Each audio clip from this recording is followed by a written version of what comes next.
right, everybody, welcome back to the Steel City Blitz Steelers Podcast, presented by DEK Roofing Incorporated of South Florida.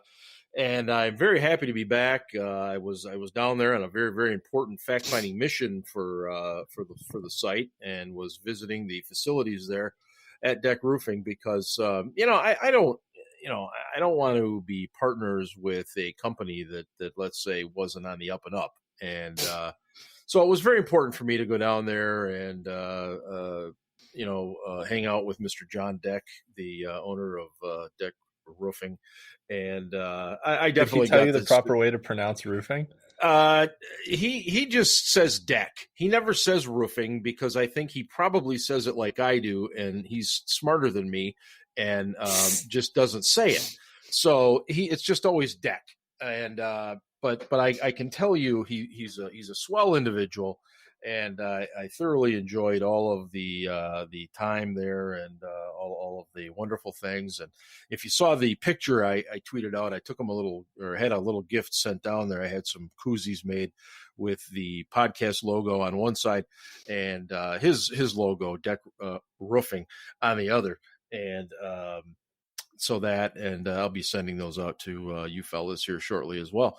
And we should do a giveaway and give some out to some podcast listeners as well. I think we will. And I have a couple people in mind, as a matter of fact, who've been very, very generous with the show. So they're going to send those back up to me hopefully this week and stuff. So I've got a few other surprises and things going too. But anyway, thanks to Ben for running the show last week, and he and Ian, of course, joined me tonight.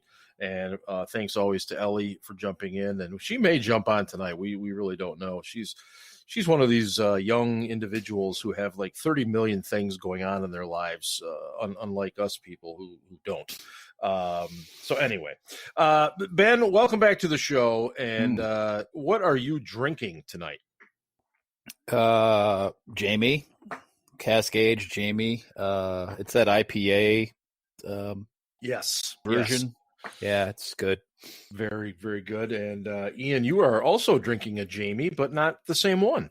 Correct. I am drinking the stout aged Jameson, which is quite delicious. Outstanding. And I just cracked into my brand new birthday bottle of Terry Bradshaw Kentucky bourbon. And let me tell you, boys and girls, you don't want to miss this. And the problem is that right now you can't get it in every state. And I'm telling you, if you like bourbon, get it. You won't be disappointed. And I'm not saying that just because I love TB. I'm saying it because I also like bourbon. Well, this is actually fitting because Terry Bradshaw won his first Super Bowl in 1974, and you just turned 74 years old. So happy birthday, Mark. Yeah, it's actually a really good point, Ian. God, I wish I'd thought of that myself. Well, it is amazing how much I've aged in the last week. I thought I was turning 49 or something like that, and then I ended up being 67, 49. And now I'm 74. Yeah, 49. So look, just all of you get off my lawn, and all those other things that old people say. The draft, believe it or not, is 4 weeks from tonight. And I am ecstatic. I get to that point, and I know you guys do too. You've looked at tape, you've seen interviews, you've read things, and it's like, okay, let's just get to it. So we are 4 weeks out, and look,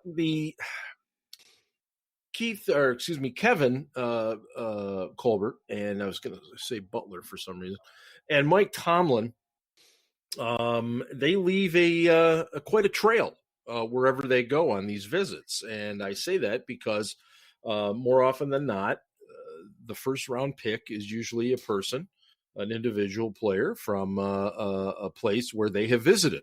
And the only time it hasn't been in the Colbert era that I can remember was Ziggy Hood, I believe, going back to 2009. Yeah.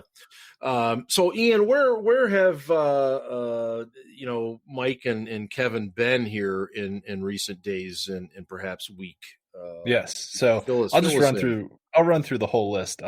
It is your typical high profile schools that you see. They were at Clemson and Georgia and Auburn, and Florida State, which was a little bit surprising because the one other factor to consider is that I believe 16 of the 20 first round picks that Colbert has had came from a school that finished ranked in the top 25 at the end of the previous year, and Florida State was not ranked. So that was a little bit surprising that they went there. But they did go to Alabama the following day. So, you know, while you're traveling down south, you might as well stop in Tallahassee anyways. Just the whole list is Clemson, Georgia, Auburn, Florida State, Alabama, Penn State, which Mike Tomlin called a freak show of athletes. Michigan, don't know why they went there because that team sucked. No, amen to that. I mean, when you finish below Rutgers in the standings, that's saying something. And then this week they went to Ohio State and Notre Dame, two schools that both made the college football playoff. So obviously a lot of high profile and highly talented players from those two schools.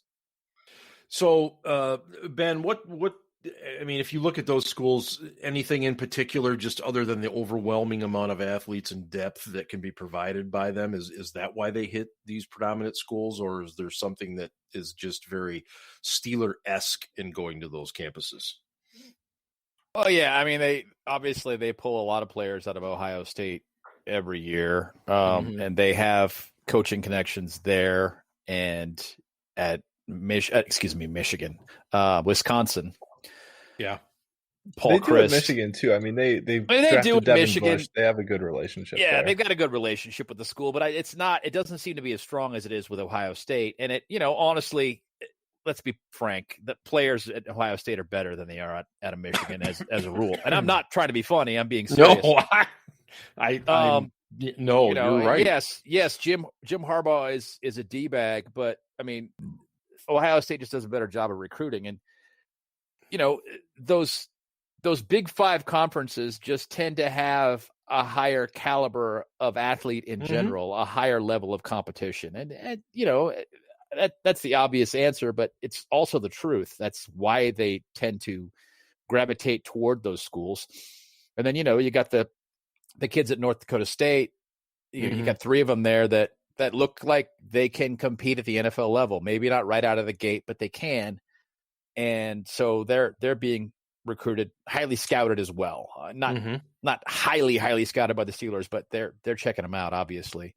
And hell, I mean, Danny Smith and his chewing gum were at Boise State yesterday. So they get all over.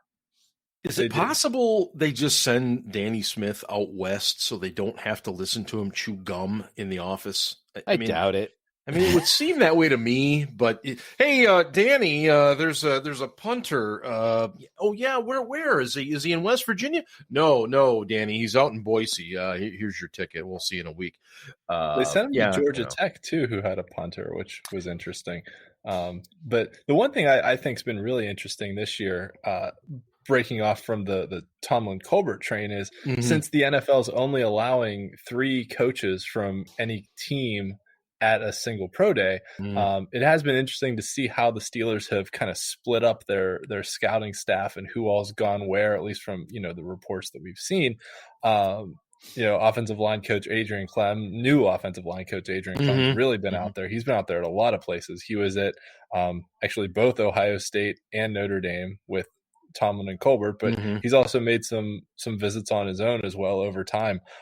He went to North Dakota State, which Ben mentioned. He went to Wisconsin Whitewater to check out that center that they have that tore it up at the Pro Bowl, or not Pro Bowl, sorry, the Senior Bowl. Yeah, Quinn Meinertz. Yes. Yep. He was also at Northern Iowa, who has a pretty draftable offensive tackle, probably in the mid rounds. So, it's been interesting to see kind of how they've split up. When you can't send everyone to a place, when you can't bring the entire offensive staff or the entire defensive staff somewhere, who all they've split and who's gone where. I do think it's interesting. Keith Butler hasn't been reported anywhere yet. A lot more of the position coaches on defense have been going places, whereas Matt Canada has gone a few places, although he's new. So, it is possible they want their new coaches out there on the scouting trail a bit more. And they are, like I said, limited in how many coaches they can bring to certain places. Yeah, that's a good point about Butler. I had been wondering about that. And then, as to further your example too, I believe it was Eddie Faulkner went to North Carolina, Yes. obviously to watch Javonte Williams and Michael Carter, the two running backs there. And I got to tell you, that day I was a little surprised that Colbert and Tomlin weren't there, but that's just part of this whole thing that gets us kind of chasing our tail as fans and people that do this kind of thing. You think you get things pinned down, you think you get a pattern developed, and all of a sudden it kind of breaks. And, so it makes it that much more difficult. So here we are 4 weeks out from Roger Goodell being horribly booed. And by the way, the draft is in Cleveland this year, and we hope that everybody has a nice time there. We hope that the river doesn't catch on fire or anything like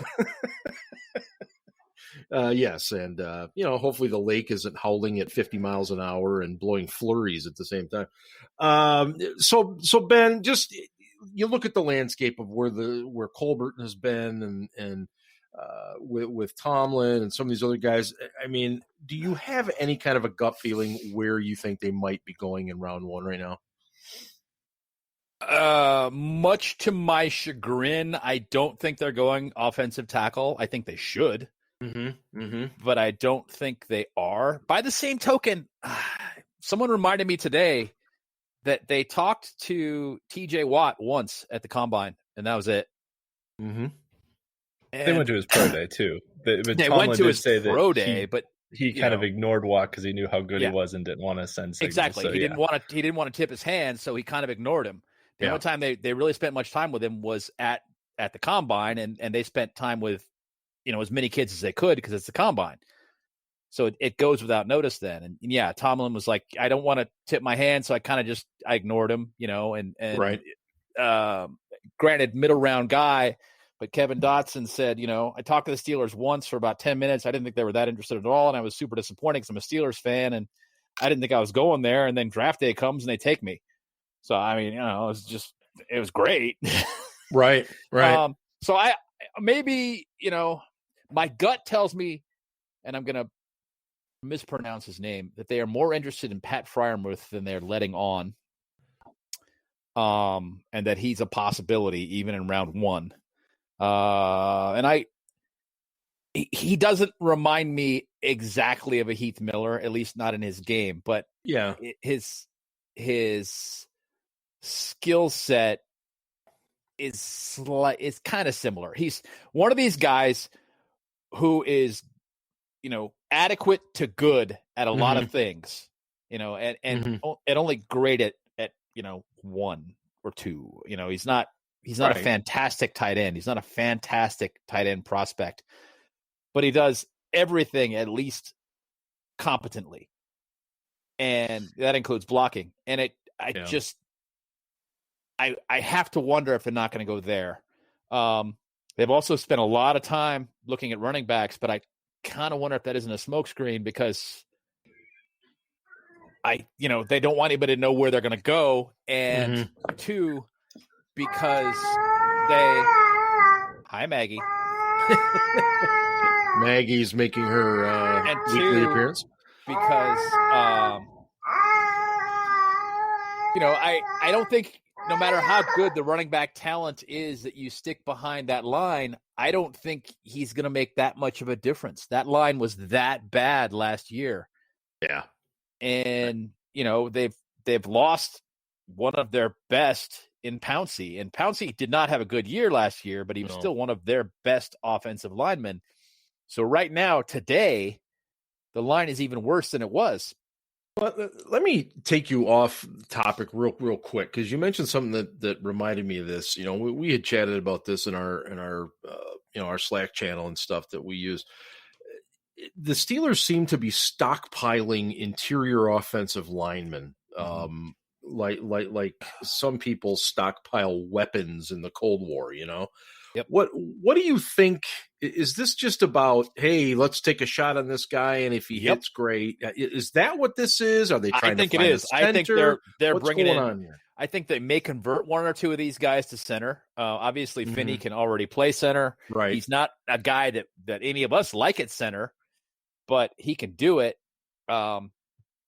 They may try and convert one of those guys to center. They're just going to see if they can hit on somebody. They're signing a bunch of guys to low-cost deals, low cost, low risk. And if they don't work out, well, we had competition in camp, and we tried to bring that level of competition up as high as we possibly could to bring out the best in the line.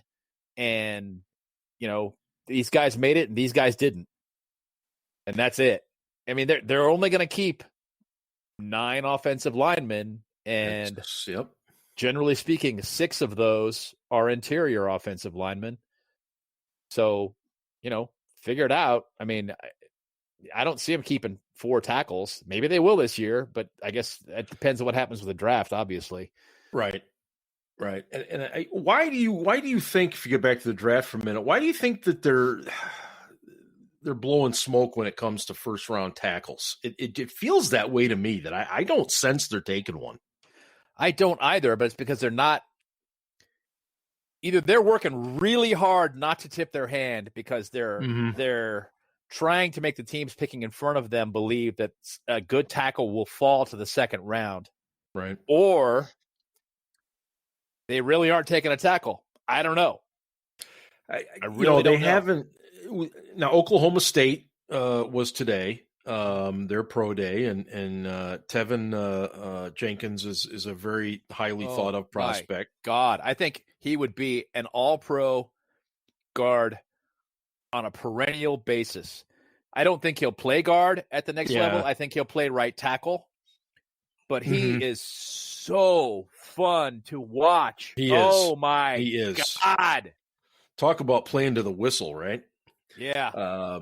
And that's where I'm going, is that, they didn't go see Sam Cosme either. They weren't at a couple of other places that had tackles. And when I say they, I mean the Steelers had people there, but not Colbert and Tomlin. Not Tomlin, right. Yeah. And I agree with what you're saying. It's like there's this incredible effort to get everybody thinking they're going to zig when in fact they're going to zag. And I guess the other part of this that we have to keep in mind is, of course, the COVID effect. Such a weird year. Yeah. With no combine, they are able to do these video interviews and stuff. But I just, right now, 4 weeks out, I don't see a tackle being taken with that pick number 24 in the first round. I just don't. And again, we said the same things many years ago when David DeCastro fell in our lap. We never dreamed he'd still be there, and yet he was. So if a guy like the kid from Virginia Tech, let's say, Darsow, if he falls, how do you not take him? So I don't know. That's just my gut feeling right now with it. And what is it about Freiermuth, Ben, that you're getting that gut feeling about him a little bit? They spent a lot of time with him when, at his pro day. He spoke effusively about the Steelers, the time they spent with him. Right. About how Alonzo was his guy and he'd love to be a Steeler. It just seemed like they were both really cozy with one another. And I don't think he'll be there at 55. So if you're going to take him, you either take him at 24 or you trade back and you take him at the top of the second, which is a possibility too. I mean, it would surprise me, honestly, if they did that, because they like having that 5th year. They like taking young guys in the first round and having that 5th year to work with them. But they also like taking really good athletes, which Freiermuth is not. He's not a really great athlete. He's like Heath in as much as he's a pretty good athlete. He's not a really, really good one. But at tight end, you don't have to be a great athlete. You don't have to be an Eric Ebron to be effective.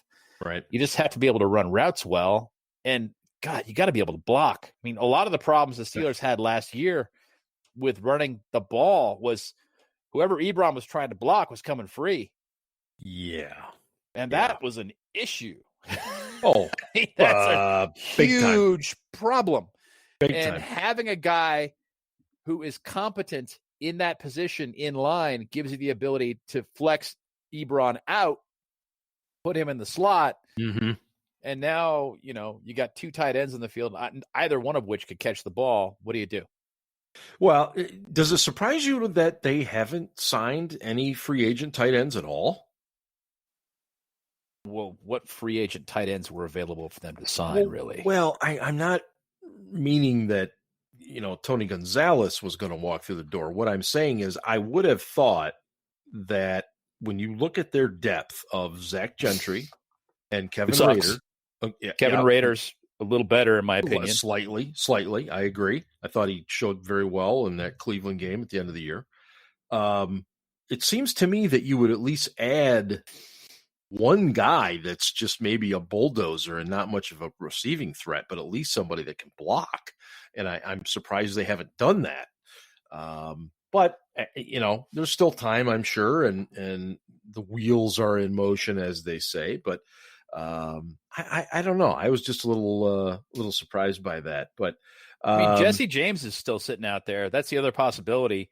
Yeah. But I don't think that they are looking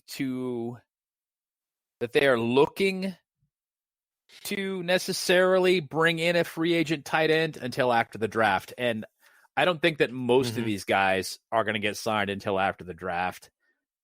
And I don't think the Steelers do. Mm-hmm. So they're basically betting on the fact that if they can't get a tight end they like, they'll sign a Jesse James immediately after the draft. Yeah, there doesn't appear to be a whole lot of demand for him right now. And I'm just saying a guy like him. Yeah. No, I know exactly where you're going with that. Do the Steelers take a quarterback in this draft? I mean, I don't know, man. I wouldn't if I were them. I'll be frank. I mean, there are a couple of mid-round guys they've looked at that are interesting. Yep. But they're not franchise quarterbacks. I mean, no. And they're not going to get one of them. And, God, if they take Kyle Trask, I will just be apoplectic.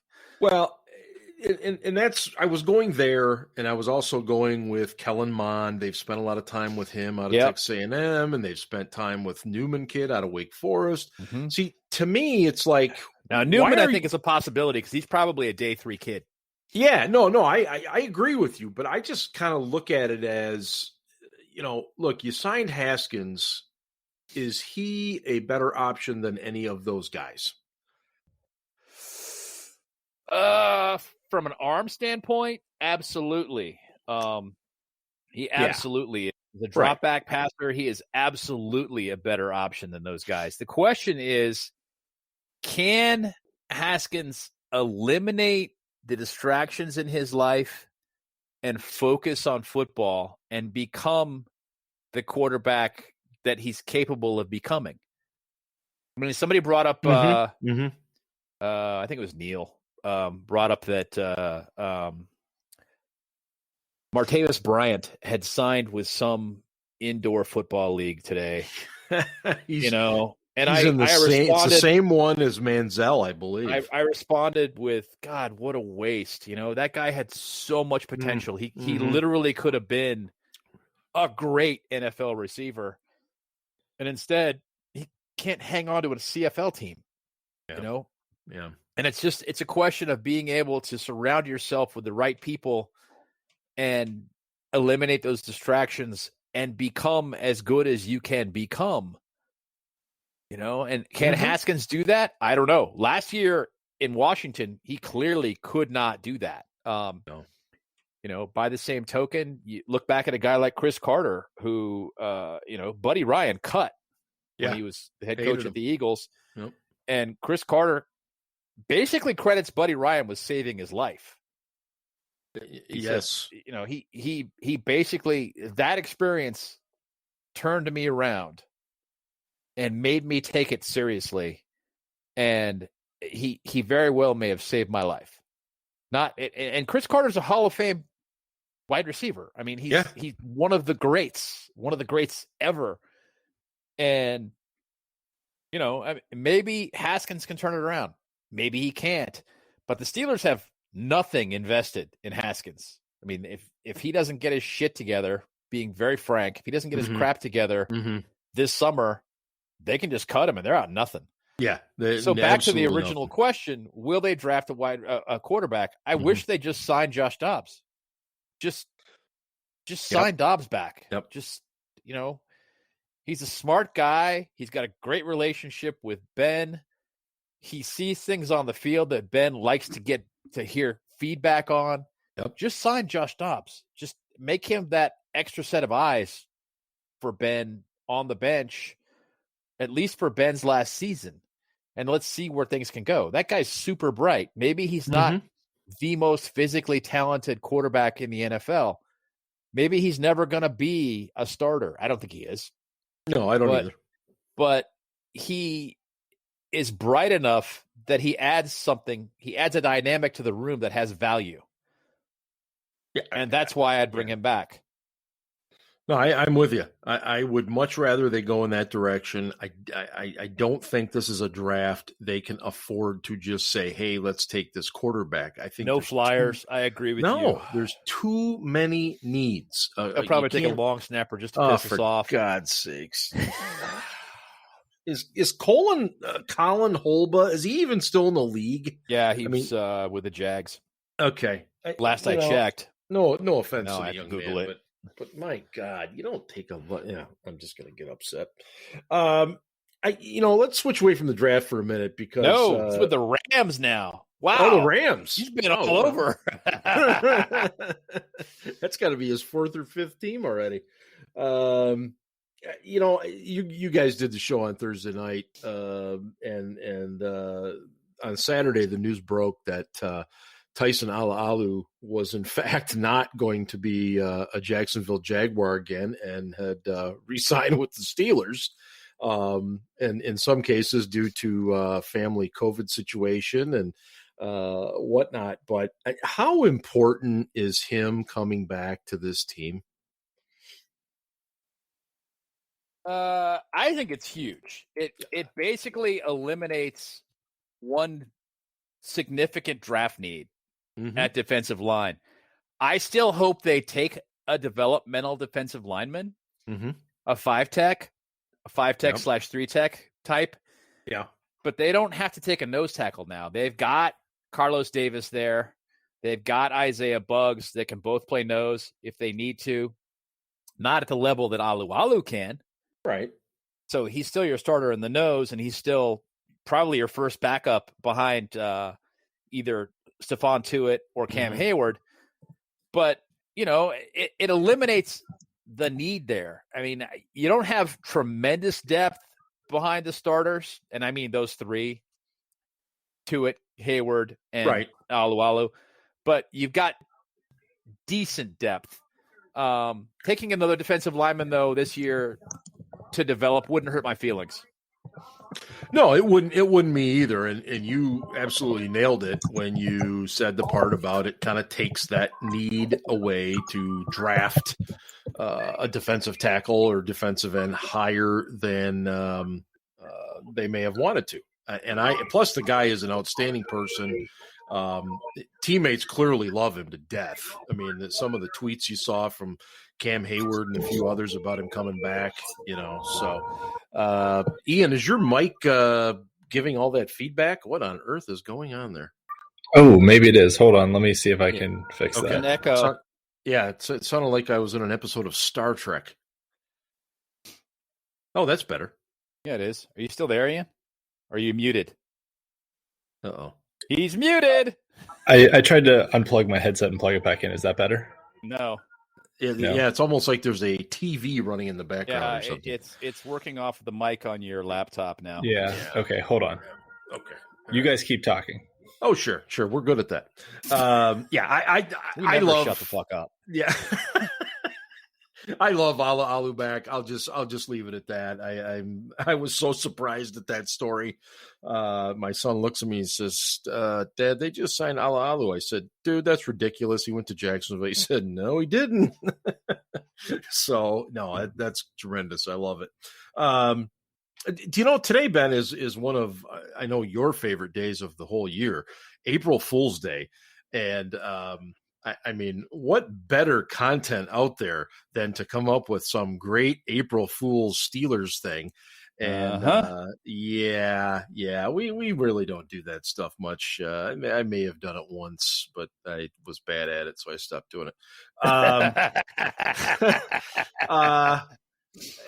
There was one guy today trying to pull over the fact that he was NFL Network's Ian Rappaport saying that the Steelers had re-signed Al Villanueva. I got it. Yeah. Well, I mean, that's really not. I mean, he was even kind of factual in saying that. Well, it was just a 1-year deal to bring back Villanueva. Well, it sounded believable. And it did. It did. He put a little insignia next to his name, and I kind of glanced at it and I thought it was a blue check mark, and I should have slowed down. And I think I had it on my page for like 20 seconds, and I was like, God damn it. So yeah, I blocked him.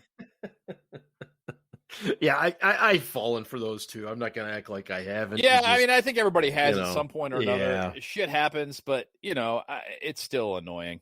Absolutely, it is. So yeah, as the minutes wind down here in minutes wind down. Minutes wind down. Well, not on the show. That long. No. The minutes wind down on April Fool's Day. Oh, good. Good. Yeah, good. hopefully most of you have already had your experiences with or not with that today. But yeah, it's always something to look out for. There's always some smart ass out there looking to get some clicks. To say, okay, I think I'm back. Much better. Okay, yes, that's cool. Much better. Yes. Ian, I want to back way up because I didn't get your thoughts with the draft 4 weeks out. Where do you think they're going? Ben mentioned that the tight end from Penn State, Pat Freiermuth, could be an option there. Yeah. Just simply because they haven't shown a lot in terms of attention to tackles. And of course we got into the smokescreen discussion and so on, but where do you think they could be going in the first round? Yeah, it really seems to me like I agree with the Freiermuth option. And I think they're really zeroing in on Najee Harris, Travis Etienne, Freiermuth, and maybe my sort of under the radar sleeper guy is one of the cornerbacks from Georgia. I really like Tyson Campbell. That would not make me mad. I got to be honest. A corner in the first round, especially like Asante Samuel, the second. Yeah. Samuel would be a good option too. And they, like we said, they did go to the Florida State Pro Day. So yeah, Samuel would be good. I really like Tyson Campbell from Georgia. Eric Stokes from Georgia ran like a 4.240, which, as we talked about last week, you kind of have to add. It's hand time, so you add a tenth of a second, but still that's a sub 4.4, which is, I mean, Stokes has the speed, but Campbell is a much more well-rounded corner. He's not as fast as Stokes, but he's much better technique-wise in coverage, and he's super aggressive. Like I was watching, I mentioned this last week, Mark, but I was watching tape on the Georgia like defensive line on one of their outside linebackers or linemen or something. And like, I kept noticing, I'm like, who's number 3 that keeps flying up from the secondary to make these tackles on these running backs? And it was Tyson Campbell, like coming up from his cornerback position. And one thing the Steelers always value is the ability of cornerbacks to contribute in run defense. Oh, for sure. So, and the one thing I'll just put out there too is that kind of depending on what site you like to follow or what site's mock draft engine you're using, rankings for guys are all over the place. Like some sites have Campbell as like the second or third best corner in the draft, like, first round pick, definitely. It kind of depends on how you feel about Caleb Farley's injury from Virginia Tech too. But because he just had another surgery to kind of clean up some stuff from 2 years ago, I think that's on his back, I believe. His back, yeah. So, but nevertheless, so some sites have Campbell as, first round pick quality. other ones have him as like, their 85th ranked player in the draft, which would put him in like the late third round range. So, just when you're going through, whether it's your PFF or your Pro Football Network or your Draft Network or your FanSpeak mock draft, whoever's draft board you're using, just be aware that like every draft board is different. So guys that one site say might be there in the third round, another site is saying would be there and is going to get taken in the late first round, and you never know what actual NFL teams are going to do. So, don't get too obsessed with just using one site's mock draft machine. Use a couple different ones if you want to play around with it. So, Campbell's evaluations are kind of all over the place. I'll just put it that way. But I really like his game. But yeah, I feel like they are kind of zeroing in on either Najee Harris, who actually I think might be gone by the time we pick. So in that case, Travis Etienne, who they did spend a lot of time with at Clemson's pro day. Please no. I'd rather have Javonte Williams. I like Javonte Williams a lot. Yeah. I like him a lot better than Etienne. Etienne, all of his splash plays were with guys who took bad angles, and I don't get it. Guys who took bad angles, and then it was a foot race, and he's gone. Yeah, he can't catch him then. He's a cannon. Yeah, he's shot out of a cannon. And that's the big difference between like Oklahoma State's Chuba Hubbard, who led the nation in rushing 2 years ago, and I wrote profiles on both of these guys. And Hubbard reportedly ran a 4.36 today, which, as we said, hand timed, adds a tenth of a second or so, but still, nevertheless, but Hubbard has that sprinter speed. He has that straight line, long speed, not a lot of wiggle to his game, but his acceleration's a lot slower than Etienne's. Etienne, you hand him the ball in the backfield and he looks like he's already going full speed. He definitely has that shot out of a cannon look that if you don't, like, kind of like Fast Willie Parker, that if you didn't get him before the line of scrimmage, he was going a long way. And we haven't had a guy like that who could make big splash plays out of the backfield in a long, long time. No, I agree. I've gone on the record on this show and on Twitter and pretty much anywhere before saying that, I don't think using a first round pick on a running back is the most efficient use of a first round pick because they tend to burn out after 5 years. And I wrote an article about this too. Right. But I would be thrilled if either Najee Harris or Travis Etienne or Javonte Williams were a Pittsburgh Steeler. I think any of them could have a lot of success on our team and would vastly this improve. Line as it's currently comprised? No, you got to use a couple draft picks on linemen too. But who was the last non-first round Steelers offensive line pick who was worth a shit and contributed positively as a rookie? As a rookie? Non-first rounder. Kendall Simmons, maybe? He was first rounder. He was first, that's right. I was going to say Max Starks, but I don't remember how much he played because they had Marvell Smith at the time. Did Starks start at right tackle? No, he started out at right tackle after like the fourth or fifth game, and he wasn't good. People called him a bust. Yeah, that's right. Marcus right. Gilbert, same thing. And then, within a couple of years, Marcus Gilbert turned into a pretty solid right tackle. He really did. He did. And people are like, wow, now he's at $6 million. It's actually, when they signed him to that deal, they signed him for $6 million. Steelers fans complained that he was being overpaid and it was ridiculous. And then a year and a half later, everybody's going, well, actually, no, it's a discount. It's great. It's a fantastic deal. He's one of the cheapest good right tackles in the league. This is fantastic. The Steelers know what the hell they're doing. Yeah, you think? And I get it. They've developed some offensive linemen from undrafted picks, mid-round draft picks, done great doing that. But we need a guy on the line this year who can contribute this year. Yeah, it's got to be now. Not in 2 years, not in 2023 either. This year, 2021. I don't disagree with you. And this is the hard thing for me right now is I completely agree with everything you said that objectively in my head, they need a lineman. But as Mark asked, reading the tea leaves of what they've done and looking at their past trends, they're really not looking at first round linemen. Well, here was the other point we made when you were dealing with Maggie. Yes. One of the things that they did was, and you were here for this, they only talked with TJ Watt once at the combine, and then they ignored him at his pro day. Are they trying not to tip their hand in order to make teams believe that a decent tackle will fall to the top of the second? Are they trying real hard to juke people into believing they're going running back? They're very good at it. I think if they're trying to juke people into thinking they're going running back, that it's more likely they go like tight end or cornerback than offensive line, because those are the guys they've actually like had Tomlin and Colbert at their pro day. And really the Tomlin Colbert at the pro day thing is really only applicable in the first round. After that, it's a free for all of who they take. So it's that data point is really, like I said, only applicable in the first round. But the other thing to keep we in are mind talking about too first round picks. Keep in mind the age too. They love the young guys in the first round. Yeah, but They do. TJ Watt again was not a young guy when he came out. He was a redshirt junior. True. Okay, yeah. Okay, but they're not. I think Mark's point is they're not taking redshirt seniors though. No. They've traditionally, generally speaking, no. Although Cam Hayward was. It's a redshirt. Yep. Huh. But he was also. Was he 31st taken in that draft? Yeah, essentially high second. Yeah.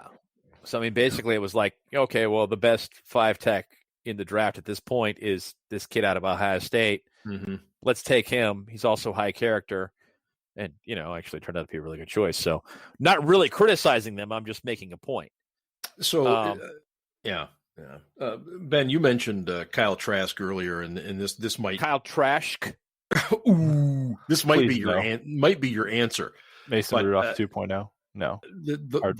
So what I was going to say is the one guy they would take that would like literally send you running into traffic would be who? In the first round? In the first round, Mac Jones.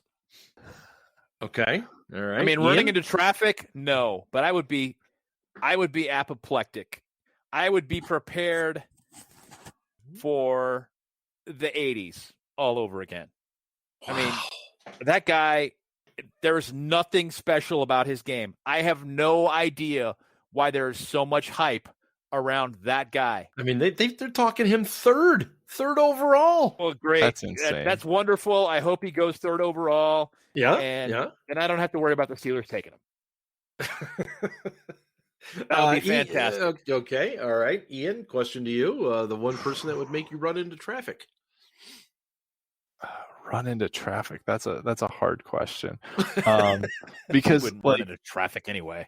I feel like there's guys that.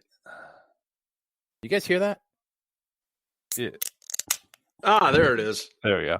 Okay. There's yeah, I wouldn't take Mac Jones. Kyle Trask, no way. Oh God. I'm gonna say Kwity Paye from Michigan would be my run into traffic guy. Really? They're not going to take an edge in the first round. I mean, I'd be shocked. Right? You? That's yeah. I mean, I agree with you that he's not. No, I wouldn't take him in the first round. No, I wouldn't take him either. No, he's a terrific story, but he disappears way too much in games. Way too much. He gets well overpowered in the run game. He might be. His game is so weird to watch that he might be one of the best like pure pass rushers in the draft, while simultaneously being one of the worst run defenders in the draft. For sure, I couldn't agree more. And just to follow up on fourth round of the Bengals. To follow up on what you guys said about Mac Jones, Steelers fans should be rooting for as many quarterbacks and wide receivers to go off the board as possible in the first 23 picks, because we're not taking I hope we're not taking a quarterback unless like Justin Fields somehow falls to us, which I think he's going second, but there's been a lot of smoke. I think so. There's been a lot of smoke around that lately that is, some teams have Justin Fields ranked in the 4th round. So, if 23 teams want to let Justin Fields fall to us, I'd be thrilled to have him, because that's an easy transition. Then you give him a year to learn and see what you got and learn how to read defenses and all that. I mean, he's got the arm strength. He can make the outside throws, and he's got the escapability to actually do some different things on offense. At any rate, you draft him in the first round, though. He better be your starter in 22. Oh, he absolutely is your starter. Yeah, has to be. Because Ben's contract is up, Rudolph's contract is up, and Haskins we really only have on a 1-year deal. So we really don't have any quarterbacks for next year. But we'll deal with that when we get to it. Mm-hmm. But we have all kinds of cap rooms. It doesn't matter. Tons of cap room. Tons. Yeah. Well, how much of that's going to TJ Watt, though? So not only that, how much of it's going to a friggin' quarterback who's going to be starting? People are counting their chickens way too fast for that. Well, hopefully not much, because hopefully it would be a rookie. I mean, that's the thing, is having a quarterback on a rookie deal is the greatest market inefficiency in the league right now. Let's be perfectly frank. If you want to get a quarterback, a franchise level quarterback, you almost have to be picking in the top 10 in the first round. You get exceptions, Mahomes, obviously an exception, Rodgers, an exception. But the rule is that you need to be picking at the top of the first round, or you're not getting that guy. Yeah, I'd say top 12. I'd say somebody's going to take Mac Jones this year in the top 12. You think he's a franchise quarterback? Because quarterbacks are always overvalued. I mean, of course they are. They're quarterbacks. Yeah. They get taken a full 32 picks early. Yeah. Oh, actually, I have a better answer for you than Kwity Paye. Would be Landon Dickerson. Well, because I would run into traffic. That would not make me happy. I would be apoplectic if that happened. For sure. Yeah. As I've told Ellie, I would be upset if they took Dickerson in the first round. Yeah, because of his injury history. But also because he's a guy that really is tailored for a power run scheme. His game is power. His technique needs work. He plays high. Mm-hmm. He's 6'5", so he's already, going to be pretty supposed to play high. But he's also a guy that has longer legs and a short torso. So it's more difficult for him to play with knee bend. He tends to reach forward, which is going to put a guy off balance. In the college game, he's gotten away with the fact that he's been overpowering to most of the guys he's gone against, so he's been able to get away with it. In the NFL, he's not going to get away with that shit. He's not going to get away with being a guy that has bad technique. So I don't want him in the first round. If the Steelers can take him in the third, I would absolutely take him in the third. That wouldn't bother me. I think he's third round all the way. Yeah. Yep. I mean, I would even say fourth because of his injury history. But if Steelers can take him in the third, I'd be okay with it. But he doesn't really fit what they're projecting to be doing with his own blocking scheme. Yeah, he's not that guy who's going to get out in front on a sweep. He's not going to pull around and get out in front on a sweep like Pouncey did. That's not happening. He's not that kind of an athlete. Right. I'd much rather have Creed Humphrey or Quinn Miners or even Josh Myers from Ohio State. Showed some ability in the I don't think Myers can pull like Pouncey could, but I think he can at least move laterally down the line. I think we also we need to look at some of the guys that are playing guard now and can be converted and are good athletes. And consider the possibility that that's the direction they're going to go at center. Is that a gamble, though? I mean, is that no? I mean, I really. So here's just a random question for you: do you think Kevin Dotson could play center? It's funny. I sent him a DM and asked him. Forgot back to me. So I don't know. This asshole sending me another DM. It may be, right. I don't know. Maybe, I mean, it wouldn't be a shock. I mean, Dotson is another guy whose game really is predicated on power. It's not, he's not a guy who's fancy and, is a finesse kind of a guy. He just straight up kicks the ass of the guy in front of him, which, I like that. That's great. Oh, for sure. But he's fast enough in a phone booth to play the trap game. So I'm not concerned about him playing ZBS. I've also seen him pull. He's not great at it, but I imagine he's going to get better. He's not Kimoiatu bad at pulling. You know what I mean? Oh yeah. Yeah. Yes. Yeah. So holding call waiting to happen. Yeah, pretty much. Well, I think it's fascinating. 4 weeks out, these teams are kind of finishing up their pro days and teams again. They can't have visits. Everything's got to be done virtually under the current rules and everything. So it's going to be as hard as it's ever been to kind of get a feel for what the Steelers are doing. Personally, and I've probably said this every year, but I think this is one of the best years I can remember for a trade down. It's not something they do very often. But man, I would love to pick up another pick or two in the middle rounds. Yeah, right. I mean, what if they, hypothetically moved from 24 to 31 and picked up a third? Oh, I would love it. I would absolutely love it. I don't know that I would love it. It would make me even more anxious than I would already. I'm already anxious as hell on the first round. But, I have a feeling that in retrospect, I would feel like it was a really smart move. Yeah. Actually, based on the trade value chart, approximately here we go. To trade down with Kansas City, a third and a fifth would be about a fair trade to move down to 31. Because it's Kansas City's third, which is late in the third round. Yes. That makes sense. Yes. I guess I just look at it from the aspect of, if you're not in love with somebody, don't burn the pick. If you can find a partner. Obviously, it takes two to tango, and you can't just say, "Hey, I'm trading down." You got to be able to work with somebody. Yes, they can. It's the Steelers; they can do whatever they want. Mark, damn well should be able to. And every quarterback, every free agent would play for the Steelers for the minimum because it's Pittsburgh. Don't you know that? Hey, that reminds me, gentlemen. What about the contract deal that Tyler Lockett got? Did you guys see this? I did. We talked about it last week. Oh, you did? Okay. All right. I wasn't sure if you talked about that. No, Lockett's deal just happened. Yeah, that's what I thought. Yeah.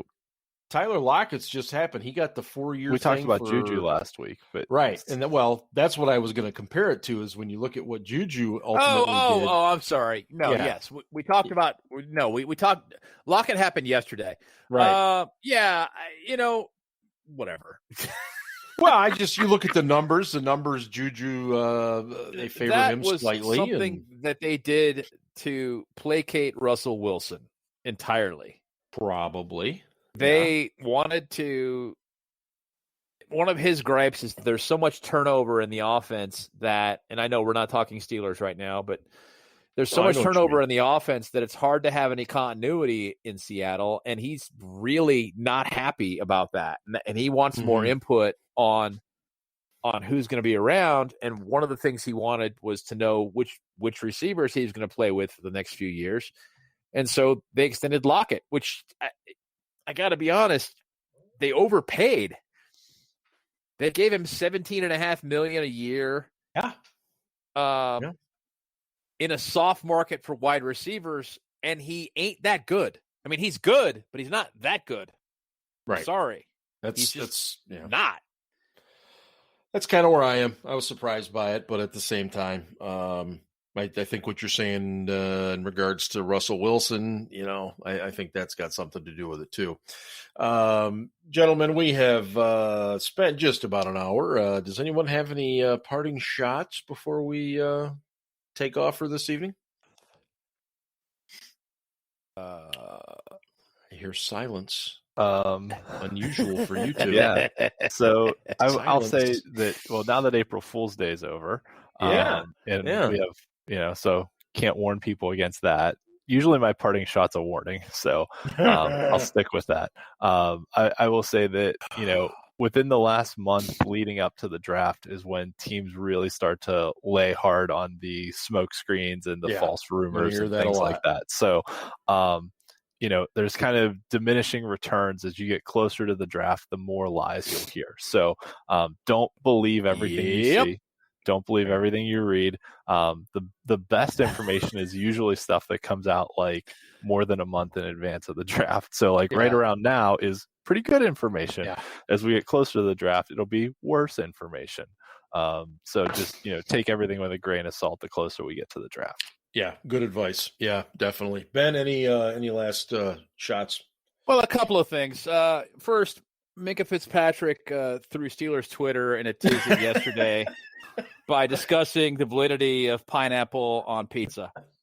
I'm just going to tell you all, pineapple on pizza is a fucking abomination.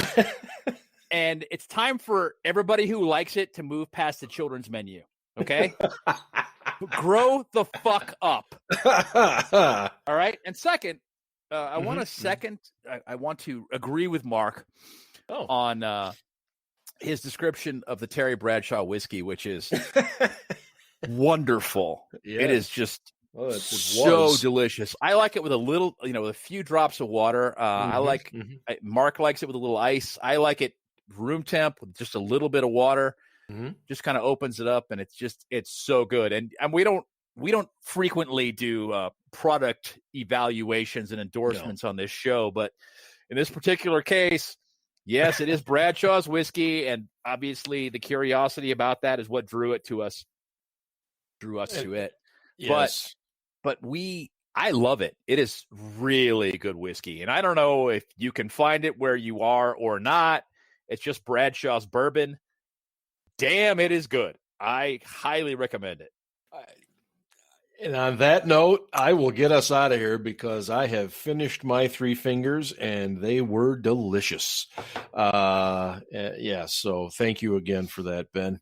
And anyway, we'll be back next week. Next 3 weeks, it's going to be real straightforward, everybody. We're going to do offensive draft preview next week, followed by defensive. And then we'll kind of give you a little bit of our own mock draft, if you will, on that third Thursday of the month.